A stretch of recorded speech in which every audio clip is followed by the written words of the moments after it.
Hello மக்களே! April 1ஆம் தேதியான இன்னைக்கு நாம் தெரிஞ்சுக்க வேண்டிய 10 முக்கியமான மாற்றங்கள் பத்தி இந்த வீடியோல பார்க்கலாம். கண்டிப்பா எல்லாருக்கும் யூஸ்ஃபுல்லா இருக்கும். முக்கியமான கவர்மெண்ட் அப்டேட்ஸ்லாம் கொண்டு வந்திருக்கேன். கேஸ் சிலிண்டர் பிரைஸு, அப்புறம் பேங்க் விஷயமா, ரயில்வே டிக்கெட் விஷயமா, ஆர்டி அட்மிஷன் இது மாதிரி ஏகப்பட்ட இன்ஃபர்மேஷன் கொண்டு வந்திருக்கேன். ஃபர்ஸ்ட்டே பார்த்தீங்கன்னா bad news. Gas cylinder price வந்து ஏத்திட்டாங்க. 19 கிலோ எடை கொண்ட வணிக கேஸ் சிலிண்டர் விலை பார்த்தீங்கன்னா, இன்னைக்கு ரூ. 203 உயர்த்தியிருக்காங்க. சென்னையில இது பார்த்தீங்கன்னா ரூ. 2246 சேல்ஸ் பண்றாங்க. நல்ல வேளை இந்த வீட்டு உபயோக கேஸ் சிலிண்டர் பிரைஸ் பார்த்தீங்கன்னா எந்த மாற்றமும் செய்யல. ரூ. 928 சேல்ஸ் பண்றாங்க. அதனால ஹோட்டல்ஸ்ல சாப்பாடு விலை ஏறதுக்கு வாய்ப்பு இருக்கு. ரெண்டாவது, இந்த E20 பெட்ரோல் கட்டாயம் பண்ணியிருக்காங்க. இன்னிலிருந்து நாடு முழுவதும் எல்லா பெட்ரோல் பேங்க்லையும் 20% பார்த்தீங்கன்னா எத்தனால் கலந்த E20 பெட்ரோல் விற்பனை கட்டாயமாயிருக்கு. இது போக கார்கள் மற்றும் வாகனத்துடைய விலையும் வந்து 0.5%லேருந்து 2% வரைக்கும் உயரப்போகுது. அதுக்கப்புறம் எலெக்ஷன் அப்டேட்டு வரப்போகிற 2026 சட்டமன்ற தேர்தலுக்கான அறிவிப்பாணை வந்து வெளியாகிருக்கு. ஏப்ரல் 23 வந்து காலை 7 மணி முதல் மாலை 6 மணி வரைக்கும் வாக்குப்பதிவு நடைபெறும்னு சொல்லியிருக்காங்க. ஒர்க் பண்ணுறவங்களுக்கு அன்றைக்கி பார்த்தீங்கன்னா சம்பளத்துடன் கூடிய விடுமுறை அளிக்க வேண்டும்ட்டு உத்தரவு போட்டிருக்காங்க. அதுக்கப்புறம் டெட் எக்ஸாம் விஷயமா முக்கியமான அப்டேட்டு. அரசு பள்ளி ஆசிரியர்களுக்கான டெட் எக்ஸாம் பார்த்தீங்கன்னா பேப்பர் 1 பேப்பர் 2 வந்து ஜூலை 4 ஜூலை 5ஆம் தேதிகள் நடக்க போகுது. இதுக்கு கல்வி டிவி மூலமாகவே இனிமேல் பயிற்சி கொடுப்பாங்களாம். நீங்கள் செக் பண்ணி பாருங்கள். அதுக்கப்புறம் ஆர்டி அட்மிஷன் 2026-27 ப்ரைவேட் ஸ்கூலில் இலவசமாக படிக்க வைக்கிற ஆர்டி அட்மிஷன் ஏப்ரல் 20 முதல் மே 18 வரைக்கும் rt.tnschools.gov.in மூலமாக நீங்கள் அப்ளை பண்ணலாம். அதுக்கான கவர்மெண்ட் ஆர்டர் பாஸ் பண்ணியிருக்காங்க.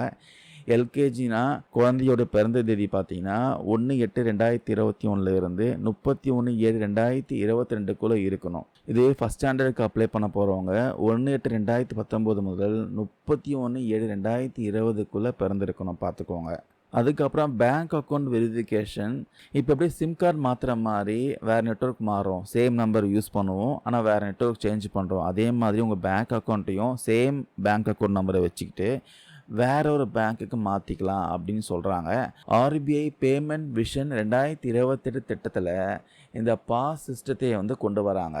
சீக்கிரமாகவே இது பயன்பாட்டுக்கு வரும் சொல்லியிருக்காங்க.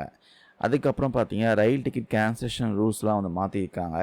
இனிமேல் வந்து ரயில் கிளம்புறதுக்கு 8 மணி நேரத்துக்கு முன்னாடியே நீங்கள் டிக்கெட் கேன்சல் பண்ணிடணும். அப்போ தான் உங்களுக்கு ரீஃபண்ட் கிடைக்கும். 8 மணி நேரத்துக்குள்ளே நீங்கள் வந்து பண்ணிங்கன்னா ஒரு பைசா கூட ரீஃபண்ட் கிடைக்காது. ரயில் கிளம்புறதுக்கு 72 மணி நேரத்துக்கு முன்னாடி நீங்கள் கேன்சல் பண்ணிட்டீங்கன்னா முழு பணத்தையும் திரும்ப பெற முடியும். இல்லை 24லேருந்து 72 மணி நேரத்துக்குள்ளே நீங்கள் கேன்சல் பண்ணிங்கன்னா 75% பணம் கிடைக்கும். 8 முதல் 24 மணி நேரத்துக்குள்ளே நீங்கள் செஞ்சீங்கன்னா 50% பார்த்தீங்கன்னா பணம் கிடைக்கும். 8 மணி நேரத்துக்கு நீங்கள் கம்மியாக பண்ணிட்டீங்கன்னா எந்த பணமும் திரும்ப கிடைக்காது. அதுக்கப்புறம் பேன் கார்டு ரூல்ஸ் வந்து மாற்றிருக்காங்க. இனிமேல் வெறும் ஆதார் கார்டு மட்டும் வச்சு பேன் கார்டுக்கு வந்து நீங்கள் அப்ளை பண்ண முடியாது. அதுக்கான தனியாக ஒரு ஃபார்ம்லாம் கொண்டு வந்திருக்காங்க. ஃபார்ம் 93, ஃபார்ம் 94, ஃபார்ம் 95லாம் கொண்டு வந்திருக்காங்க.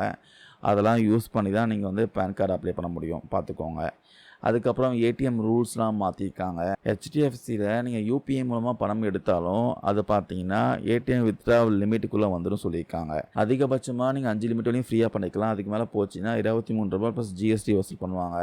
அதுக்கப்புறம் பிஎன்ஜி பேங்க்கில் பார்த்தீங்கன்னா வித்ட்ராவல் லிமிட்டை 1,00,000 50,000 குறைச்சிருக்காங்க. ஸோ இது பார்த்தீங்கன்னா பிளாட்டினம், கோல்டு, பிஸ்னஸ் கார்டுகளுக்கு இது பொருந்தும். இதுவே வந்து சிக்னேச்சர் கார்டுகளுக்கு பார்த்தீங்கன்னா 1,50,000 75,000 குறைக்கப்பட்டிருக்கு. அதுக்கப்புறம் ஃபாஸ்டேகோடைய ஆனுவல் பாஸ் ஃபீ வந்து இன்க்ரீஸ் பண்ணிட்டாங்க. சுங்கச்சாவடி நீங்கள் யூஸ் பண்ணுற ஃபாஸ்டேக் வருடாந்திர பாஸ் கட்டணத்தை 3,000லேருந்து ₹3,075 ஏற்றிருக்காங்க. இந்த மாற்றங்கள் அறிவிப்புகள் விஷயமா உங்களுக்கு கருத்துக்கள் ஏதாவது இருந்தால் மறக்காம கமெண்ட்ஸ் சொல்லுங்கள். தேங்க்யூ நண்பா நண்பீஸ்.